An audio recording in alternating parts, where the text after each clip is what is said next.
Shri VNR న్యూస్కి స్వాగతం. చిత్తూరు జిల్లా పులిచెర్ల మండలం కల్లూరు శ్రీ చంద్రమౌళీశ్వర స్వామి ఆలయంలో దసరా ఉత్సవాలు అత్యంత వైభవంగా జరుగుతున్నాయి.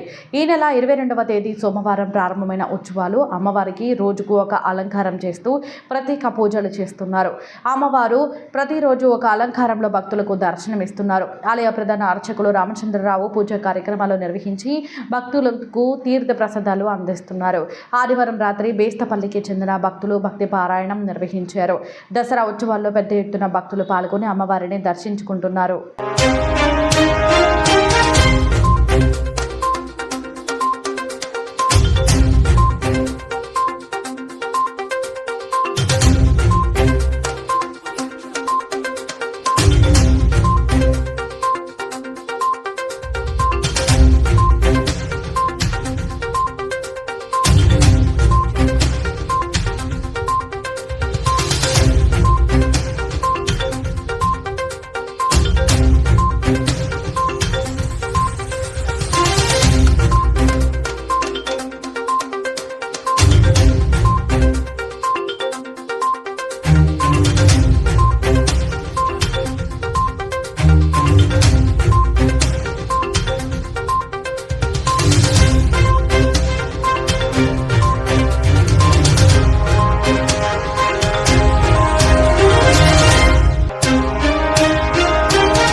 శ్రీ గురుభ్యో నమ శ్రీమాత్రే నమ హరి ఓం. ఓం నమ శివాయ. మహాలయ పక్షాలు ముగిసి ఆ తర్వాత మరుసటి రోజున అమావాస్య మరుసటి రోజు నుంచే దసరా శరన్నవరాత్రులు అనే మహత్తరమైన రోజులు ప్రారంభమయ్యాయి. బాలా త్రిపుర సుందరి అలంకారంతో ప్రారంభమైనది ఈ దసరా శరన్నవరాత్రులు ఇవాళ దుర్గాదేవి అలంకారంకు చేరుకున్నాయి. అంటే ఇవాళ దుర్గాష్టమి, రేపు మహిషాసురమర్దినిగాను, ఎల్లుండి బఘాముఖిగాను అమ్మవారు కల్లూరులో వెలిసిన శ్రీ ప్రసన్న గౌరీ సమేత చంద్రమౌళీశ్వర స్వామి ఆలయం నందు దర్శనమిస్తూ ఉన్నారు. ప్రత్యేకంగా చెప్పాలంటే ఈ దసరా శరన్నవరాత్రులు కల్లూరులో వెలిసిన ఈ ప్రసన్న గౌరీ సమేత చంద్రమౌళీశ్వర స్వామి ఆలయం నందు ఇంత వైభవంగా జరగటం అనేది నాకు నిజంగా చాలా సంతోషాన్ని ఇస్తూ ఉన్నది.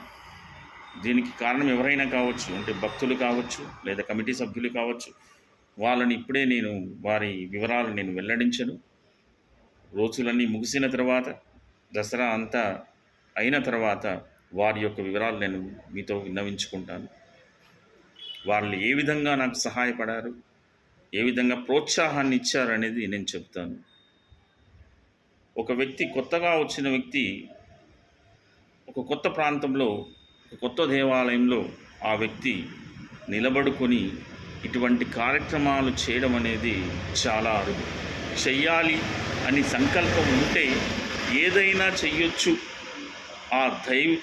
ఈ దైవ కార్యక్రమాలు అమ్మవారి అనుగ్రహంతో మనలో సంకల్పం ఉండాలి. ఆ తర్వాత అమ్మవారు ఆటోమేటిక్గా మన వెన్నంటి ఉండి మనల్ని ప్రోత్సహిస్తారు.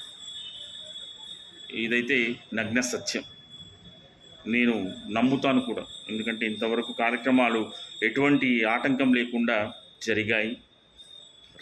ఇవాళ రేపు ఎల్లుండి కూడా ఆ విధంగానే జరుగుతాయనేది నా నమ్మకం. ఆ తర్వాత వచ్చేసి రేపు మహిషాసురమర్దిని అలంకారం రోజున కుంకుమార్చన అయిన వెంటనే లఘు చండీ హోమం అనే కార్యక్రమం నిర్వహిస్తూ ఉన్నాము. ఈ చండీ హోమం అనేది చాలా ప్రాముఖ్యతను సంతరించుకున్న హోమం, చాలా విశిష్టత సంతరించుకున్న హోమం. ఆ తర్వాత ఈ హోమంలో ఎవరైతే యజమానులు కూర్చొని స్వాహాకారం చేస్తారో, అంటే ఆజ్యం ఇస్తారో అగ్నికి, వారి యొక్క కష్టములు మరియు ఇతరాత్ర దోషములు అన్నీ కూడా తొలగిపోతాయి. చండీ హోమం అనేది అంత పవిత్రమైనది. ఎస్పెషల్లీ ఈ శరన్నవరాత్రులో ఈ హోమం అనేది నిర్వహిస్తే చాలా మంచిది.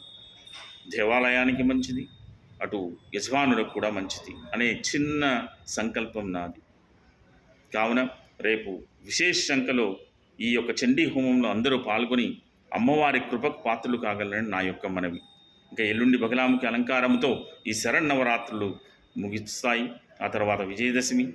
అందరూ కూడా మొదటగా దుర్గాష్టమి శుభాకాంక్షలు, ఆ తర్వాత ముందుగానే విజయదశమి శుభాకాంక్షలు తెలియజేసుకుంటున్నాను.